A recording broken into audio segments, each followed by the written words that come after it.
Hey folks, welcome back to Biscuits Total War. This is Biscuits giving you another online commentary for Rome Total War. And in today's replay, we've got a 3 versus 3, 31k rolls. It's going to be a really good matchup. We've got myself playing as the Greeks. I'm playing alongside Xarga from the IoW clan, here's the Blue Romans. And we've also got a Wolves member called, I believe it's Agara. No idea you pronounce his name, but anyway, he's playing with us. So we've got the Green Romans, the Blue Romans, and the Greeks, and we're going to be taking on the Brotherhoods tonight. We've got Free France, who I believe is a Brotherhood member, and he's brought the Macedonians. Spartan Commander, who has brought the SPQR, who needs no intro, of course. If you've been watching Spartan Commander's videos, he's a member of the Brotherhood clan. He puts up lots and lots of 31k goodness. And then of course you've got Flank Me, who was part of the Heaven clan, who's now joined the Brotherhood clan. So 3 Brotherhood members versus us 3 over here. What I'll quickly do, just outline the army so you know exactly what we've got. I have gone for 4 armoured hoplites, these guys here that you can see at the front, 12 Spartans, and then 4 Cretan archers. The reason why I've gone for these 4 armoured hoplites is because I'm going to be going up against the Greeks, and armoured hoplites are pretty damn good against royal pikemen, and all I want to try and do is prevent the royal pikemen from coming to attack the Greeks, because the royal pikemen, the Macedonians aka, will be trying to launch an attack against my Spartans. So that's the reason why I've got those guys there, act as the decoy, act as a kind of preventative tool to prevent the Macedonians coming to attack me. And then we've also got the Xarga. Now he's gone for your standard Rome Total War build. Rome consists of 14 urbans and 6 Praetorian cav. And then over here with Xarga, very similar build, in fact exactly the same build, 6 Praetorian cav and 13 urbans and 1 legionary first cohort, and that's to help boost the morale on the allies there. Now you might notice in the background you can see Thrace. This is actually SR. He's a guy who's actually watching this battle. So he's deployed his army far at the back there so he can watch the battle as it kicks off. Now over here we've got Free France playing as the Macedonians, and the Macedonians are gone for 15 royal pikes. That's because their army is primarily going to be focused upon my guys, and then 5 Cretan archers. Flank Me, who is one of the Brotherhood members, playing as the Purple Romans, has gone for 3 archers, 5 cav, and then the rest urbans. And then if we have a quick little glance at Spartan Commander, I believe he's gone for 6 Praetorian cav, 1 legionary first cohort, and then the rest urbans. So let's have a look to see what's gone on. Now, we're playing both sides quite defensively at the moment. What I've decided to do is nearly half my army, or 1/3 of my army, I'm going to leave on this flank, and that's to try and hold back all of these royal pikemen. Also behind my units, I've got 1, 2, 3, 4 urbans that my ally has given me there, just to really assist and to make sure that this flank doesn't crumble against these Macedonian pikes. So the Macedonian pikes know that this is basically a no-go zone. They can try and push through, but they're going to find it incredibly tough. So they're now going to pull back and get some of their infantry units and spread them out amongst their allies here, just to try and give them extra protection. Now the rest of my Spartans, the 8 other units here, I'm going to peel them off and I'm going to send them over to this flank. Now the idea was I wanted the Xarga, or the Wolves player, to play really aggressively and push forward. What I was wanting to do, if he can push forward, I can support it with my Spartans and we can try and engage Flank Me, and we should be able to knock out this flank here. Excuse the pun, flanking Flank Me. But if we could do that, we could take him out, we could turn this battle into a 3 versus 2 and therefore swing in a nice victory. So I was trying to get my ally here to push forward. In the meantime, Flank Me is now going to send his archers around this flank here and try and do a lot of damage and shoot the sides of these units here. Now, if you guys have been watching my videos in the past, you know that the archers, if they shoot on this side, they're going to do a lot of damage, because this side doesn't have the shield. The shield is on the left hand side, and on the right hand side you've got the gladius. Now the gladius won't have this same amount of armor, and therefore they're going to be really vulnerable against these side shots from these archers. So again, I thought he was going to push forward into these units. Wasn't going to happen. I'm going to push my Spartans forward as well. Again, I don't want to engage first of all. I want the urbans to engage, and then I'll go and support. In the meantime here, I'm holding my pikes here. We're just going to make sure that we don't lose this flank here, and just make sure that the Macedonians don't try and flank us. In the middle, you can see the Scipii are holding the centre. And again, I really wanted the Wolves player to push forward. Now what I decided to do was send my Spartans over here. And I thought maybe I might be able to try and engage on Spartan Commander and see what had happened, because it looks like the Wolves member wasn't going to engage. So I sent my Spartans back over here to hold the centre. And really I just wanted to make sure that my ally here didn't get overwhelmed with these Macedonians and all of these SPQR units. Now Spartan Commander's now pulled back. Because he's pulled back, what I'm going to do, I'm going to send my Spartans over here to go and assist, because now the Wolves member is now engaged. Now ideally I wanted him to engage earlier. He's going to send his guys forward, and now they're going to throw their peeler, but just look at the damage he's going to take here. His units are down to 54, this unit's down to 35, that unit's down to 48, and that unit's 58. So yeah, flank me's done really well there. He's been able to throw in a few volleys of peeler, and now he's now pulling back. Now what I'm going to do, I'm going to send in my Spartans here, and again I really just want to try and engage this battle. I want to try and get my units well and truly stuck into flank me, because I know my Spartans should be able to beat his urbans.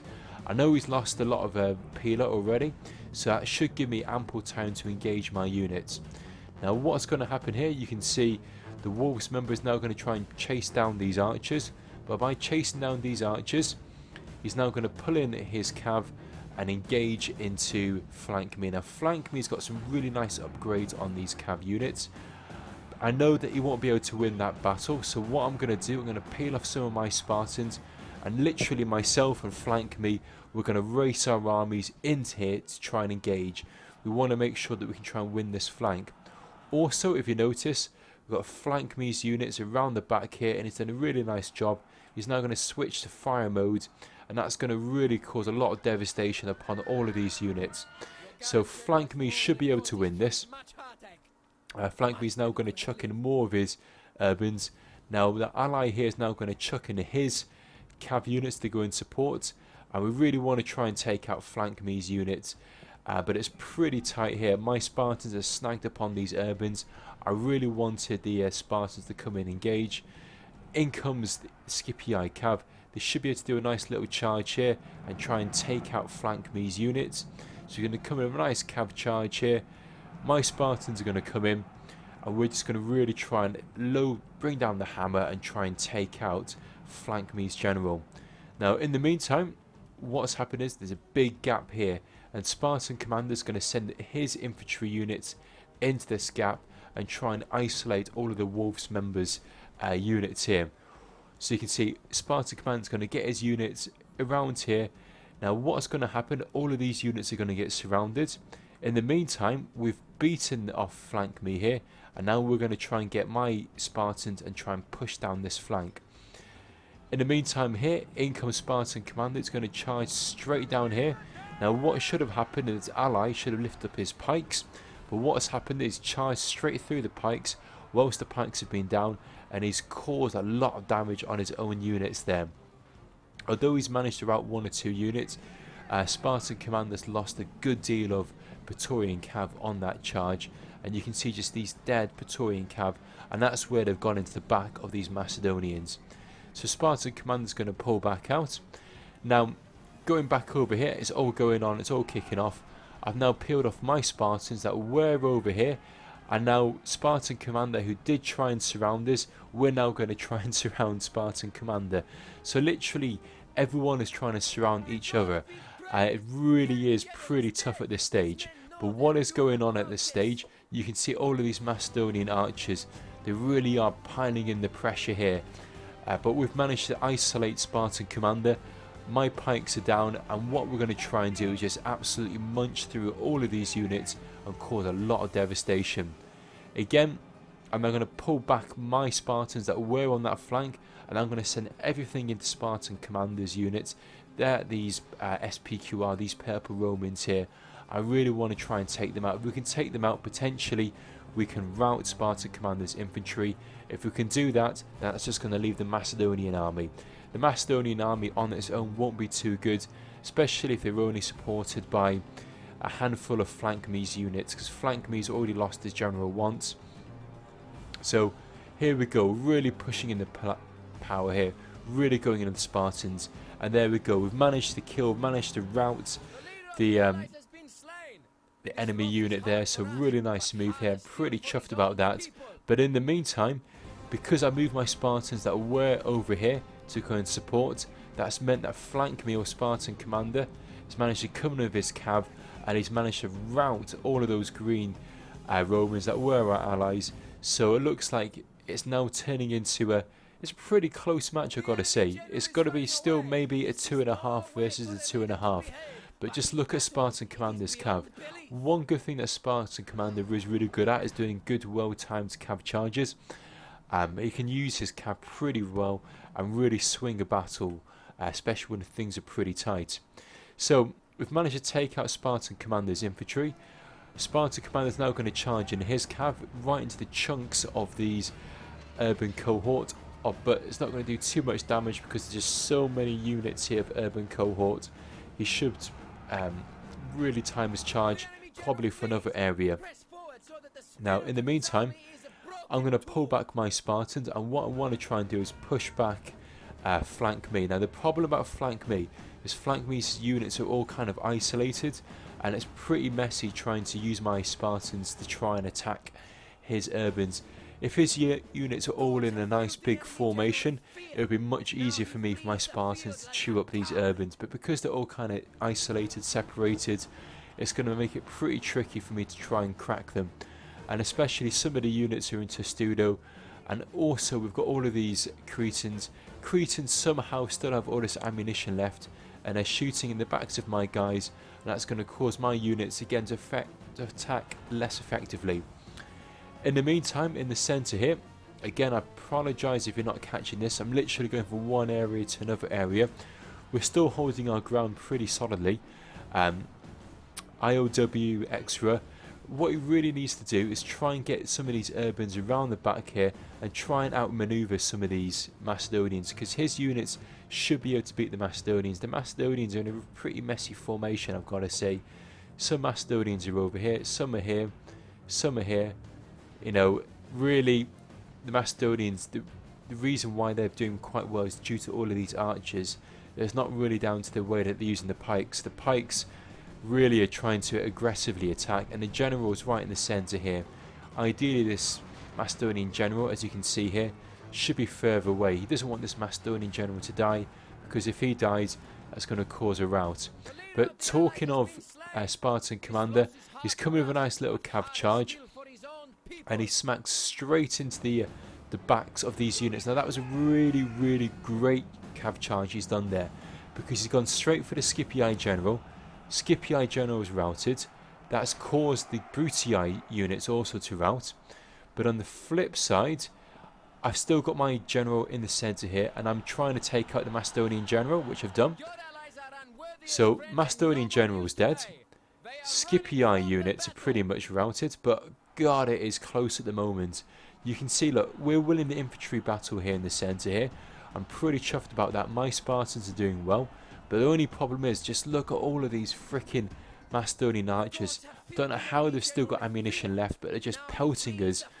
And because they're pelting us, they're dropping the morale for a lot of my units, making it really tough for my units to punch through these Macedonian pikes. Yes, the infantry are doing pretty well here, and getting more of these Macedonians are now starting to rout. But my guys got their backs turned to all of these Cretans, and these Cretans are just peppering us to death, doing a really nice job here. And again, my Spartans, because they're isolated, they're going to find it increasingly hard to punch a wall through these Macedonian pikes. And there we go. Look, to be honest, I thought we were going to win that battle, but due to Spartan commander's cav strike there, he's really managed to do a great cav strike. He's taken out the Scipii general. He's caused the Bruitii to rout, and there's very little that we can actually do at this stage. Yes, we've still got a few urbans left, but these urbans are now isolated.